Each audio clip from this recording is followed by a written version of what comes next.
Yes, You I can hear you. Okay, very good.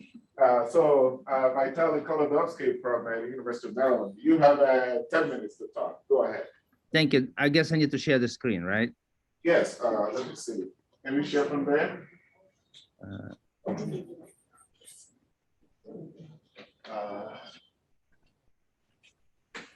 Yeah. Okay, very good. Okay. Can you hear me good? We can hear you, we can see it. Okay. And you can see my screen, right? Yes. Okay, great. Thank you very much. It's an honor to present on this EPP forum. I'm Vitaly Kholodovsky, PhD candidate from University of Maryland. And this is a joint work with my advisor, Dr. Leon, and my co-advisor, Dr. Gilliland.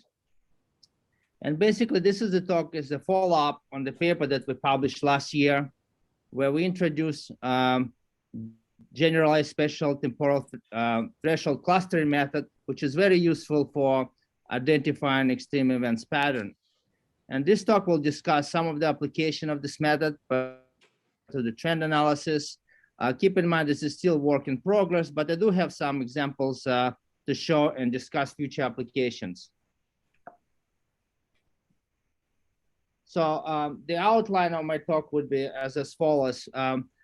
Basically, I would briefly discuss what is generalized threshold clustering method is. All the work that I'll be doing is in wavelet space, where I'll be talking about raw moments and central moments and what they're useful for. They're primarily useful in trend analysis. Then I'll discuss multi-resolution analysis and application of those moments. And as well, I talk about future application of this method and wrap up with the conclusion. So what is the generalized spatial temporal method? Basically, it has, has 5 steps. First is essential field quantity design. Basically, you have a variable that you like to analyze, any atmospheric variable. And then you have to decide how you're going to analyze it. Is that going to be a raw variable, or you want to normalize or standardize it to better reflect experiment that you're interested in? We call this variable or converted variable essential field quantity. With that variable, we perform dimension reduction utilizing a quantile methodology. I will cover that briefly in the next slide. Then we perform geometric domain mapping of those variables utilizing geometric indices. Next is the time series clustering of those indices, which is very helpful to us to determine threshold selection for the extreme event patterns. So what is the dimension reductions? So briefly, you have let's assume you have a variable, any variable, let's say precipitation, since this is what I'm analyzing, and you're taking a 95th percentile of that variable over space. And once you do that, we call this, by the way, we call this a Q99 for brevity. And once you do that, you end up with a univariate time series. And then what we do next, we define we call positive extreme field. This is when this Q99 is larger than its 95th percentile taken over time. So 95th percentile here is just a value that should be greater than all other values. If you think about like a threshold, and once you have that condition satisfied, this is what is positive extreme field called. And then we calculate frequency or conditional frequency of extreme precipitation, condition of this positive extreme field. And this small equation, this is just a simple frequency equation where you see this HS is the positive extreme field, which is greater than the theta H, which is threshold that's being determined via this algorithm.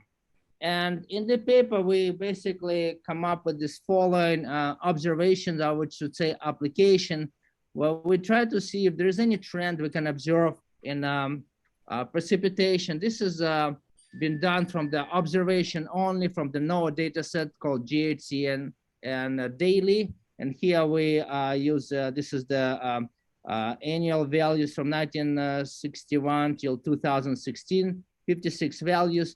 And as you can see, there is a linear trend, obviously subject to the large uncertainties. But what's interesting to see as the pattern evolved from A to F, you'll see something happening. It looks like it's become more dissipated, but can we actually quantitatively, define this and get more information in addition to other perhaps physical meaning, what happened to this pattern. So what we do here, we try to hypothesize what could actually happen to the pattern. Well, pattern actually can move, and if pattern moved, then obviously weighted centroid of that pattern would move in either X or Y direction. Pattern can also dissipate. In this case, with the area of the pattern would decrease. And it could be a combination of both A or B. And sorry for the formula, but this is the best way I could think about. So raw moment in the past been used primarily in focus verification and other type of those moments, again, been designed. In this case, the raw moment is defined as this integral where you see this X and Y as just a coordinate in either X or Y direction. P and Q are the orders of those moments. And F and X is the continuous grayscale image, because primarily those moments has been used in image processing. And then to solve this integral, you kind of try to discretize with the sums. And again, this is the coordinates X and Y, and this is your image that you're analyzing. And to define central moments, in this case, this is going to be, we're just subtracting this X bar and Y bar, which are the centroids. They define it the following way, as you can see down here. And you can define any order of the moments. Here we just go toward not greater than 2, because I think that going higher moments create complexity, enough complexity and difficult to analyze. So those are the definition, mathematical definition of those moments. So let's see what we can deduce with if we apply them for the, in our analysis. So what I'm doing here is just, I want to emphasize again, those moments has been used in focus verification. They've never been used in trend analysis. So what we're trying to do here is get a sense on how those moments will behave. If we look at the patterns and I guess elementary patterns in moving manner, moving or dissipating manner. And those are some cases that I took from Mesovic project from NCAR, which is the focus verification and the comparison project. So those are the idealistic cases. In this case, you see the pattern, circular pattern, which is move in X direction, cases C1 through C4.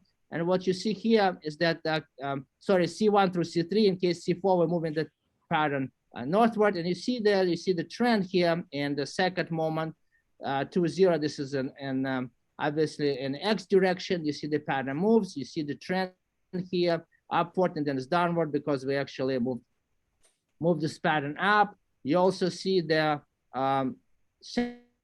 centroids of that pattern in X direction. They're going up because we are changing the centroid in the X direction, and then move down because you again move this pattern up, and similar with the Y direction. So it seems to me this kind of a moving pattern can be detected by those moments. What about other cases? Here, what about if our pattern is basically rotates, like an ellipsoid and it's rotating? Well, here again, we see the second two moments, they also show us, give us some information. There is some trend here in X direction, and there's a downward trend in the Y direction. And it's just because the moment changes there's X and Y coordinates, but they don't dissipate. What do we have? A pattern that just dissipates. Here, this is the cases that I created. As you can see, pattern doesn't move, but steady dissipates. And you can see coming from CC1 to CC4. You might not see here, but there are some left of that pattern actually right here. And you can see, trends in X and Y directions, as well as the trends of those, the centroid, that are changing. So again, this moments give us some interesting information about the dissipated pattern. What if this dissipated pattern moves? Again, we observe trends in the upward trend in the centroid here in the X direction. We observe also downward trends in the second moments in X and Y directions. And as well as the area of this pattern changes as well, and there is the area. And I apologize, those should be mu's because this mu, this is because of the central moment. I'm working with central moments, not the raw moments. So it seems to me those moments could be useful in analyzing movement of the pattern. And here you'll see that, again, similar dissipating pattern, but moving in y direction. And again, you see the area of the pattern decrease, similar to the previous case.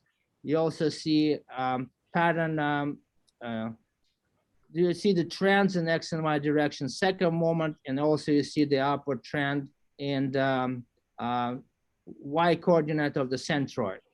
Okay, so this is kind of what we're applying. We're applying this in the, try to apply this in the wavelet space, where we perform what we call multi-resolution analysis. Basically, the analysis is designed to break out the signal, or I should say, yeah, break out the signal, hopefully physically meaningful components, where we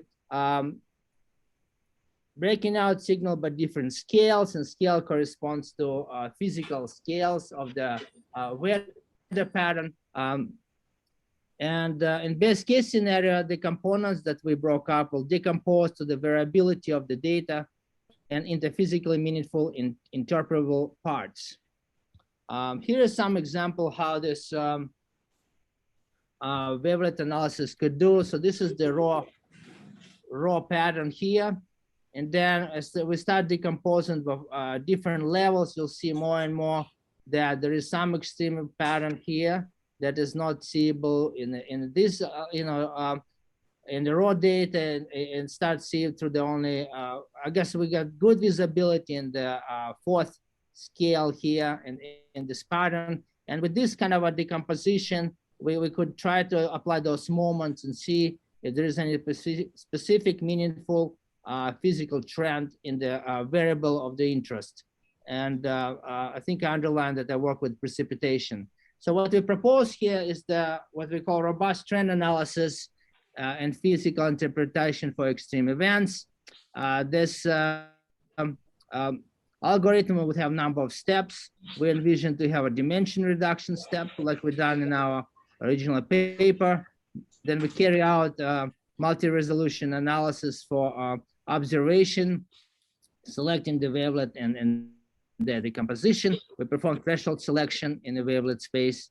Then we fit the regression for trend identifications, and with the trend, then we apply the moments that I described to see what actually, if there is a trend, then let's see what happened with the trend. Is it the pattern moved? Is the pattern dissipated, and so on? And then we do apply this for the reanalysis data. If we try to get meaning of that pattern, because and why precipitation trend go downwards? Perhaps something happened with the moisture flux convergence. Perhaps something happened with the clouds. So this can be gathered from the reanalysis data. And then we select the wavelet scale and compare results. And finally, we would match those fields with other atmospheric variables to see if they're important in this trend selection. So here's just an example of how we apply these patterns in the more complex atmospheric variables. On the left, you see. Please finish up. You'll run out of time. Okay. 4 more minutes. I'm almost done. Thank you. Yes, you see this observation here on the left, and it sounds like the pattern here moving downwards, which we look at the year of 5 reanalysis data. We hope to see kind of similar information for precipitation, which we do, but they're not exact again, but we do see the pattern move southwards. And then we come, I just explained here moisture flux convergence to see if we can determine similar pattern movements in the moments, which actually we do. And so this is just an example how other atmospheric variables can be applied here to deduce physical meaning of the trend analysis. And in conclusion, basically we created integrated framework for robust trend analysis. It's best applied for trends in large scale spatial patterns. It doesn't capture trends in local extremes. It's good application machine learning because moments along with the trend information could be very useful in training analysis versus the training which is done on very noisy data. And application of central moments can be useful to spot pattern changes. It's a still new field. Some of our concepts are subject to change. I want to thank you, NCASM and NOAA, and Global Steward, Nexus of Food, Energy, and Water System for sponsoring me for this research. Thank you very much for your attention. Okay. Can I take questions if there are any? Yes. Yeah, I'm just wondering, how do you think you're gonna get more of a physical interpretation of things? I mean, you're looking at observations and then you look at models. You're thinking about a particular type of model, you're only looking at the global models, or you want to look at, I mean, physical interpretation sometimes requires a lot of detail in a model too, because it's very difficult to find a good physical interpretation for various. Right. So I'm sorry, what was the question? So the question was how you have looked at observations and models and your analysis approach. How are you going to get the real physical interpretation of your results? Right. So it's a very, very good questions. One way of doing that, if you have multiple atmospheric variables that has a similar trend that you observe in observations, and then there are a multitude of the machine learning methods that you can use to find which variables is important for your analysis. So if you select, let's say 10 atmospheric variables that you think are important, you look at them, you see they have similar patterns that your observation, then you look at them, how important they are for your analysis. Then this is the way we're kind of proposing to select the atmospheric variables. I hope it answers your question. Okay, thank you. Thank you very much. Thank you.